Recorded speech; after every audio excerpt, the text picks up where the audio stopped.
송태근 목사님께서 쓰신 시대를 관통하는 지혜라는 책이 있습니다. 이 책을 보면 이러한 글이 있습니다. 완전한 내비게이션. 모르는 길을 운전해서 가야 할 때 가장 필요한 것은 내비게이션이다. 목적지를 입력하기만 하면 어떤 길이 가장 빠른지, 고속도로로 진입해야 하는지, 국도로 가야 하는지를 알려준다. 뿐만 아니라 특별한 지형이나 과속 방지턱, 사고가 잦은 지점을 알려주는 기능도 있다. 최근에는 실시간 교통정보를 반영하여 길을 알려주기도 하며 교통사고 지점까지 미리 알려주어 급정거로 인한 추돌을 예방해 주기도 한다. 야고보서 말씀도 이러한 내비게이션과 같다. 목사님께서 야고보서 말씀이 내비게이션과 같다고 말씀하신 이유는 내비게이션이 길을 잃지 않도록 정확하게 도착지로 인도하듯이 야고보서 말씀이 고난당하는 사람들이 길을 잃지 않도록 정확한 길을 알려주기 때문입니다. 이렇게 고난을 겪는 사람들을 위해 기록된 야고보서 말씀은 예수님의 동생 야고보에 의해서 기록되었습니다. 당시 많은 그리스도인들이 고난 가운데 있었기 때문입니다. 오늘 말씀 1절을 보면 이렇게 시작합니다. 하나님과 주 예수 그리스도의 종 야고보는 흩어져 있는 12지파에게 문안하노라. 말씀을 보면 주 예수 그리스도의 종 야고보는 흩어져 있는 12지파에게 문안한다고 합니다. 야고보는 먼저 자신을 주 예수 그리스도의 종이라고 했습니다. 우리가 잘 아는 것과 같이 야고보는 예수님이 이 땅에 계실 때 예수님을 믿지 않았습니다. 예수님의 행동에 대해 이해하지 못했고 예수님의 행동에 대해 불만을 가지고 있었습니다. 하지만 그는 부활하신 예수님을 만나고 완전히 변화되었습니다. 예수님을 만나 변화된 야고보는 사도가 아니었음에도 불구하고 초대교회의 지도자 중에 한 사람이 되었습니다. 이런 이유로 야고보는 자신을 마리아의 아들로 소개하거나 예수님의 형제로 소개하지 않고 하나님과 주 예수 그리스도의 종이라고 말했습니다. 예수 그리스도의 종 야고보는 흩어져 있는 12지파 사람들에게 편지를 보냈습니다.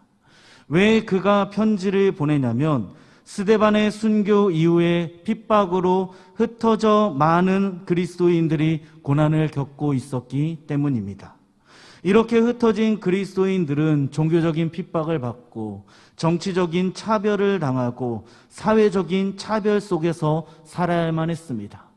차별을 당하니 당연히 경제적으로 가난할 수밖에 없었고 흩어진 그리스도인들은 하루하루 사는 것이 고통이었습니다. 이런 상황 속에서 흩어진 그리스도인들은 시련을 겪자 미혹되어 믿음을 버린 사람들이 하나둘 나타나기 시작합니다. 야고보는 시련을 겪는 그리스도인들을 위하여 편지를 보내는데 이것이 바로 오늘 우리가 같이 읽은 야고보서 말씀입니다. 야고보서 말씀은 시련 가운데 있는 사람들이 어떻게 시련을 이겨내야 하는지 정확하게 알려주고 있습니다. 그런데 오늘 말씀에 등장하는 그리스도인들과 우리가 똑같이 시련을 겪는 것은 아니지만 지금 이 시대를 살아가는 우리들도 시련을 겪고 있습니다. 어떤 사람은 코로나로 인하여 시련을 겪고 있고 어떤 사람은 건강 때문에 어떤 사람은 관계의 문제 때문에 때로는 물질 때문에 가정 때문에 또한 직업 때문에 영적인 문제로 시련을 겪습니다. 이러한 여러 시련은 누구에게나 찾아옵니다. 어떤 사람들은 지금 겪고 있는 시련 때문에 고통스러워하며 답을 찾지 못해 하나님께 실망하며 믿음을 떠나기도 합니다. 하나님을 원망하기도 하고 낙심하기도 하고 좌절하기도 합니다. 사랑하는 여러분, 여러분은 지금 어떤 시련을 겪고 있으며 이것을 해결하기 위해 어떤 노력을 하고 있습니까? 지금 시련을 겪고 있다면 오늘 야고보의 권면을 통해 우리가 겪는 시련이 축복으로 변하는 오늘 이 시간 되길 바랍니다. 먼저 첫째, 우리는 시험을 만날 때 기뻐해야 합니다. 하나님은 우리가 여러 가지 시험을 만날 때 시험을 기쁘게 여기기를 원하십니다. 오늘 말씀 2절입니다. 내 형제들아, 너희가 여러 가지 시험을 당하거든 온전히 기쁘게 여기라. 말씀을 보면 야고보는 내 형제들아, 너희가 여러 가지 시험을 당하거든 온전히 기쁘게 여기라고 합니다. 여기서 시험이라는 단어는 달갑지 않은 사건들을 의미하고, 당하거든이라는 단어는 우연히 뜻밖의 찾아와 어떤 일이 일어나는 것을 의미합니다. 정리하면 야고보는 달갑지 않은 사건들이 갑자기 찾아오고 일어날 때 온전히 기뻐하라고 말하고 있습니다. 말씀이 우리에게 시험을 당할 때 기뻐하라고 말하니까 기뻐해야 하겠지만, 사실 시험 당할 때 기뻐하는 것은 쉬운 것이 절대 아닙니다. 우리는 시험이 찾아오면 제일 먼저 부정적인 생각을 합니다. 그 다음 이 시험의 원인을 찾습니다. 그러다 시험의 원인을 찾지 못해 낙심하고 절망에 빠지고 부정적인 말을 내뱉고 더 나아가 하나님을 원망하기 시작합니다. 말씀에 나오는 이스라엘 백성들이 그러했습니다. 구약 성경을 보면 이스라엘 백성들이 하나님의 기적을 경험하고 이집트에서 나와 광야로 가다가 홍해를 만났습니다. 홍해가 이스라엘 백성들을 가로막았습니다. 뒤를 보니 바로와 바로의 군대가 이스라엘을 추격하고 있습니다. 이때 이스라엘 백성들은 홍해와 바로라는 시험을 동시에 만나자 그들이 어떠한 반응을 보였냐면 출애굽기 14장 11절부터 12절입니다. 그들이 또 모세에게 이르되 애굽에 매장지가 없어서 당신이 우리를 이끌어내어 이 광야에서 죽게 하느냐? 어찌하여 당신이 우리를 애굽에서 이끌어내어 우리에게 이같이 하느냐? 우리가 애굽에서 당신에게 이른 말이 이것이 아니냐? 이르기를 우리를 내버려 두라. 우리가 애굽 사람을 섬길 것이라 하지 아니하더냐? 애굽 사람을 섬기는 것이 광야에서 죽는 것보다 낫겠노라. 이스라엘 백성들이 시험에 빠지자 바로 부정적인 말을 내뱉고 낙심하고 좌절했습니다. 모세를 향해 원망을 하는 것처럼 보이는데 사실은 모세가 아닌 하나님을 향해 원망하고 있습니다. 이렇게 시험에 빠질 때 기뻐하는 사람은 절대 없습니다. 하지만 야고보는 오늘 말씀에서 시험이 찾아올 때 기쁘게 여기라고 명령하고 있습니다. 분명히 시험이 찾아올 때 기뻐할 수 있는 상황이 아님에도 불구하고 기뻐하라고 말하고 있습니다. 여러분, 야고보는 어떤 이유로 시험이 찾아올 때 기뻐하라고 권면하고 있는 것일까요? 한기채 목사님이 쓰신 야고보서 삶으로 읽다라는 책을 보면 이 질문에 대해서 목사님은 이렇게 답을 하셨습니다. 사람이 시험을 당하면 슬퍼하고 두려워하고 당황하는 것이 인지상정 아닌가? 그런데 야고보는 기쁘게 여기라고 권고한다. 여기다는 헬라어로 헤게오마이인데 본래 앞에서 이끌어가다라는 어원을 간직하고 있다. 이 어원에 주목해서 이 절을 다시 한번 해석하면 여러 가지 시험을 당한 자는 다가올 기쁨을 미리 예상하라는 의미다. 비록 당장은 당면한 시험 때문에 자기의 영적인 시야가 좁고 고통과 슬픔을 크게 느끼고 그것에서 벗어날 궁리로 골몰하겠지만 그 시험이 가져올 영적인 은혜와 혜택을 미리 생각해 보라는 의미이다. 그러므로 오히려 큰 기쁨으로 고난을 받아들이라는 의미이다. 우리는 야고보의 권면과 같이 시험이 찾아올 때 기뻐해야 합니다. 왜냐하면 시험이 찾아올 때 우리는 영적인 은혜와 하나님의 능력을 경험하기 때문입니다. 이스라엘이 홍해라는 시험을 만났을 때, 또한은 바로라는 시험을 만났을 때 그들은 홍해를 가르시는 전능하신 하나님의 능력을 경험한 것처럼 우리도 시험을 만날 때 하나님의 능력을 경험할 것입니다. 그러므로 우리는 어떤 시험이 찾아와도 절망치 말고 기뻐해야 합니다. 시험이 찾아올 때가 바로 우리가 하나님의 능력을 경험하는 시간이기 때문입니다. 우리에게 시험이 다가올 때 야고보의 권면과 같이 기뻐할 수 있는 우리가 되길 바랍니다.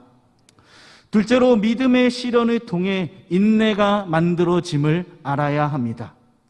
우리는 믿음의 시련을 통해 인내가 만들어진다는 것을 반드시 기억해야 합니다. 오늘 말씀 3절입니다. 이는 너희 믿음의 시련이 인내를 만들어내는 줄 너희가 알미라. 말씀을 보면 믿음의 시련이 인내를 만들어낸다고 합니다. 믿음의 시련이 없으면 인내가 만들어지지 않는다는 것입니다.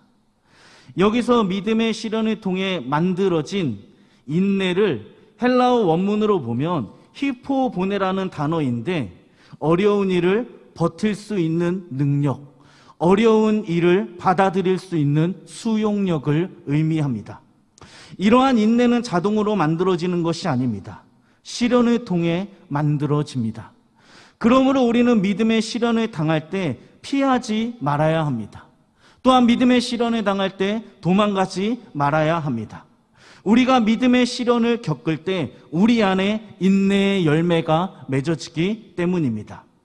이렇게 믿음의 시련을 통해 만들어진 인내는 이 땅을 살아가는 그리스도인에게 반드시 필요한 것입니다.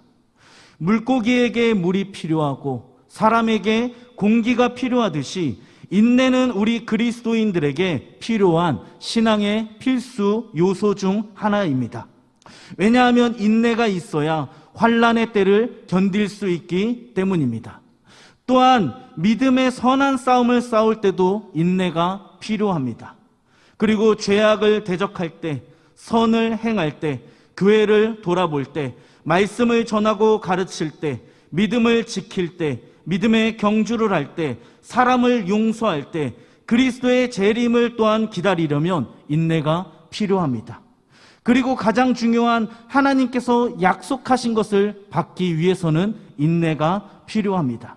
그래서 히브리서 10장 36절은 이렇게 말합니다. 너희에게 인내가 필요함은 너희가 하나님의 뜻을 행한 후에 약속하신 것을 받기 위함이라. 이렇게 우리 신앙생활에서 인내가 중요합니다. 그리스도인이라면 누구나 인내가 있어야 합니다. 그래서 신학자 박윤선 목사님은 중요한 인내에 대하여 이렇게 말씀하십니다.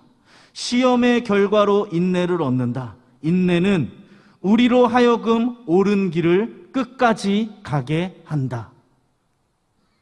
그래서 또한 누군가 말하길 인내를 우리 신앙의 풍성한 열매를 맺게 해주는 영적 비료라고 합니다. 사랑하는 여러분, 이렇게 우리 신앙생활에 있어 정말 중요한 인내는 시련을 통해 만들어지기 때문에 우리가 시련 당할 때 피하지 말아야 합니다. 그 시련이 고통스럽다고 해서 그 자리를 지켜야 합니다. 믿음의 시련이 힘들어도 피하지 말아야 합니다. 시련의 터널 속에서 아무것도 보이지 않는다고 해도 우리는 끝까지 견뎌야 한다는 것입니다. 도자기를 굽는데 도중에 불을 끄거나 도자기를 끄집어내면 완성품이 되지 못하듯 우리가 믿음의 시련을 겪을 때 고통스럽기 때문에 믿음의 시련을 피하려고 한다면 우리는 완전한 인내를 얻을 수 없습니다. 믿음의 시련을 통해 인내가 만들어지기 때문입니다. 오늘 이 말씀을 기억하며 지금 믿음의 시련을 겪는 중이라며 우리가 지금 겪는 믿음의 시련을 통해 인내가 만들어지고 있음을 기억하는 우리가 되길 바랍니다. 마지막으로 우리는 영적 성숙을 기대해야 합니다. 우리는 시련을 통해 영적으로 성숙해지기 때문입니다.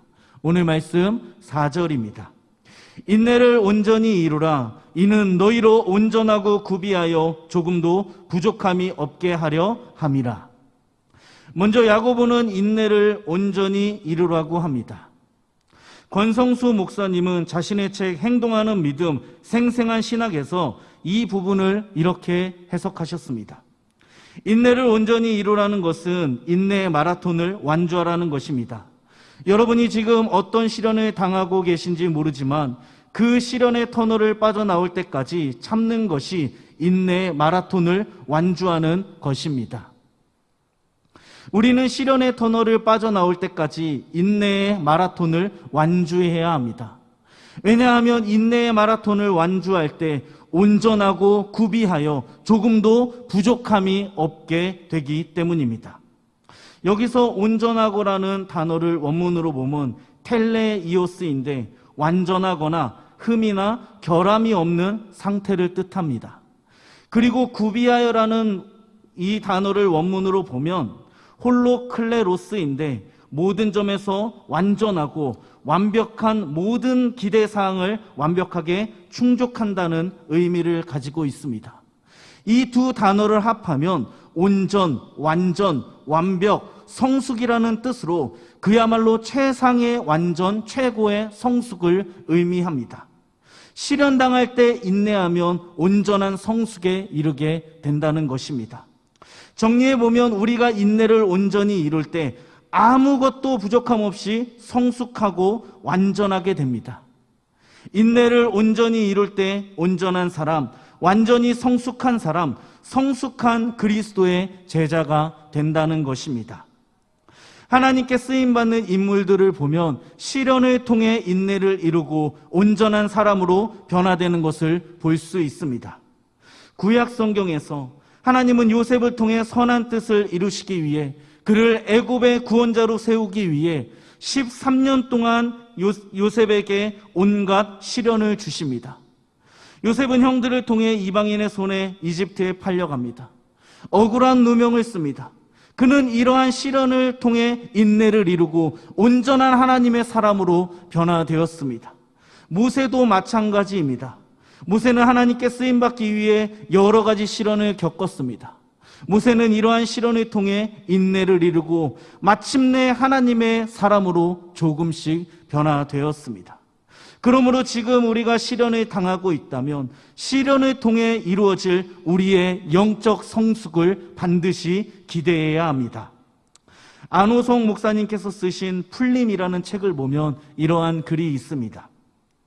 귀한 도장의 재료 중에 벽조목이라는 것이 있습니다. 벽조목은 벼락 맞은 대추나무를 가리킵니다. 대추나무가 벼락을 맞는 순간 수억 볼트의 전류가 나무 속 수맥을 따라 흐르면서 엄청난 영일기가 발생합니다. 짧은 순간 수천 도까지 올라간 그 열기로 나무는 순식간에 수분이 증발되어 폭발하듯 달라지며 불에 타 아주 단단하고 견고한 재질로 변화됩니다.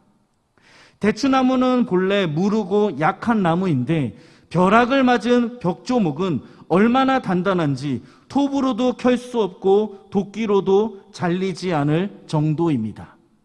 여러분, 대추나무가 벼락을 통해 단단하고 가치 있는 벽조목으로 변한 것과 같이 대추나무와 같이 무르고 약한 우리는 시련을 통해 단단하고 성숙한 하나님의 사람으로 변화될 것입니다. 지금 우리가 시련을 당하고 있다면 시련을 통해 영적으로 한 단계 성숙할 우리를 기대했으면 합니다. 하나님은 반드시 시련을 통해 성숙한 사람을 사용하십니다. 말씀을 정리하려고 합니다. 영국의 청교도 목사 토마스 멘트는 불행이라는 것은 우리가 생각하기에 따라서 단 것이 될 수도 있고 쓴 것이 될 수도 있다고 합니다. 시련이 우리가 생각하기에 따라서 단 것이 될 수도 있고 쓴 것이 될 수도 있다는 의미입니다. 그러므로 시련이 찾아올 때 기뻐하며 시련을 통해 인내를 이루고 시련을 통해 영적 성숙을 이루는 우리가 되었으면 합니다. 시련은 불행이 아니라 그리스도인에게 변장하고 찾아온 하나님의 축복임을 기억하는 우리가 되길 바랍니다. 기도하겠습니다.